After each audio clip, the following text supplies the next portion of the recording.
Neither party is blameless for the decisions that led to our debt.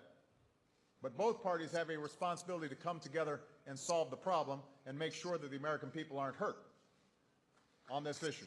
If we don't address the debt that's already on our national credit card, it will leave us unable to invest in things like education, to protect vital programs. So I've already said I'm willing to cut spending that we don't need by historic amounts to reduce our long-term deficit and make sure that we can invest in our children's future. I'm willing to take on the rising costs of health care programs like Medicare and Medicaid to make sure they're strong and secure for future generations. But we can't just close our deficits by cutting spending. That's the truth, and Americans understand that. Because if all we do is cut, then seniors will have to pay a lot more for their health care, and students will have to pay a lot more for college, and workers who get laid off might not have any temporary assistance or job training to get them back on their feet.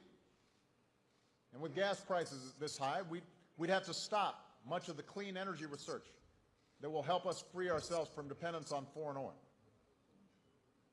Not only is it not fair if all of this is done on the backs of middle-class families and poor families, it doesn't make sense. It may sound good to save a lot of money over the next 5 years, but not if we sacrifice our future for the next 50.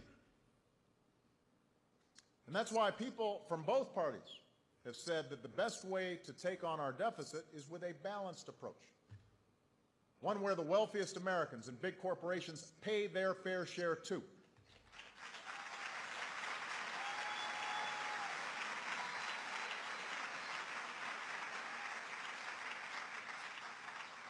Before we stop funding energy research, we should ask oil companies and corporate jet owners to give up special tax breaks that other folks don't get.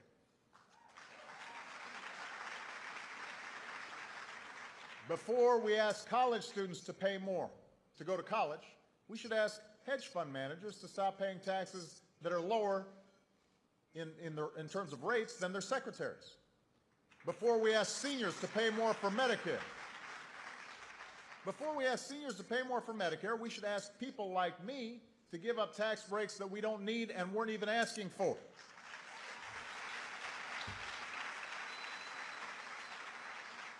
So NCLR, that's at the heart of this debate. Are we a nation that asks only the middle class and the poor to bear the burden? After they've seen their jobs disappear and their incomes decline over a decade? Are we a people who break the promises we've made to seniors or the disabled and leave them to fend for themselves? That's not who we are. We are better than that. We're a people who look out for one another.